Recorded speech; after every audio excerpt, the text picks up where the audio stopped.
The world stood at a crossroads, teetering on the edge of chaos.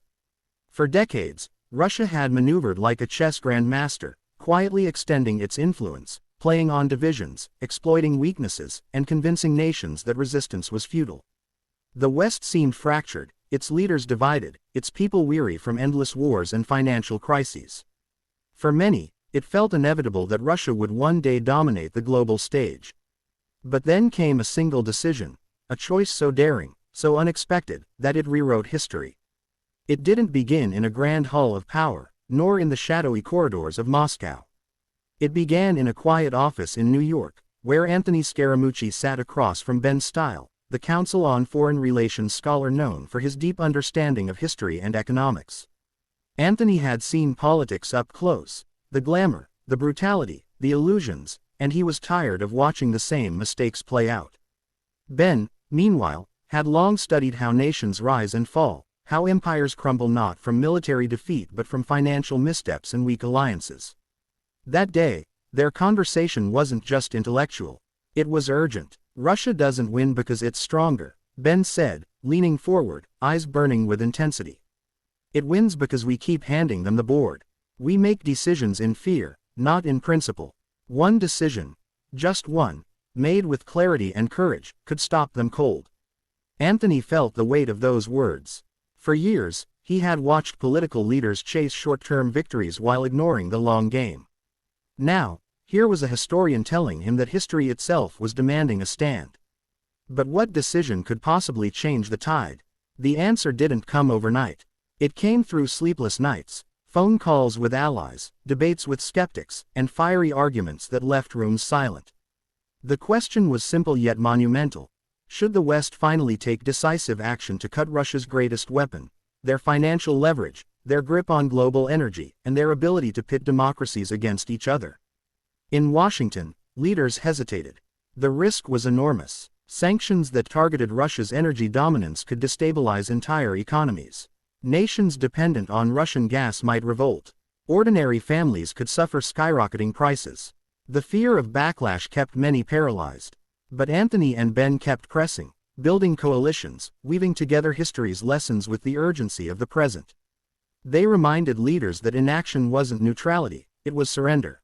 The turning point came at a gathering of world leaders, one of those summits often remembered for its polite speeches and staged photographs. But this time was different.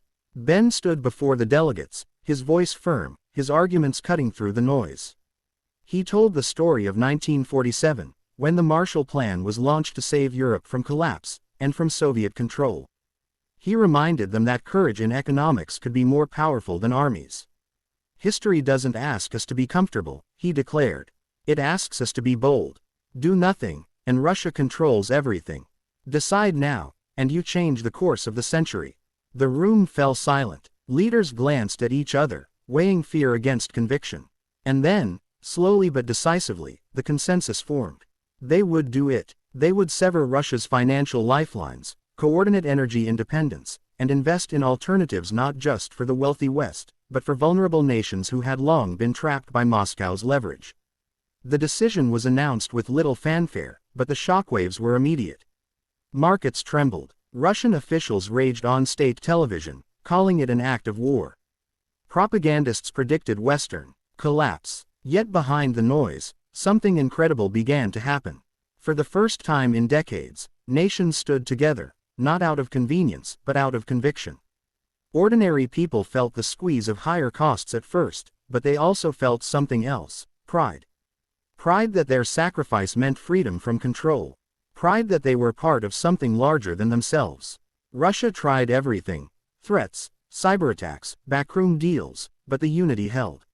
What they hadn't calculated was the power of one decision backed by principle. The very weapon Russia had relied upon, division, was now turned against them.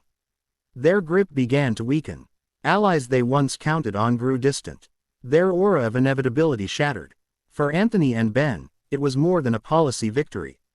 It was proof that history could still bend toward courage. Late at night, long after the decision had been made and the world had shifted, Anthony recalled their first conversation.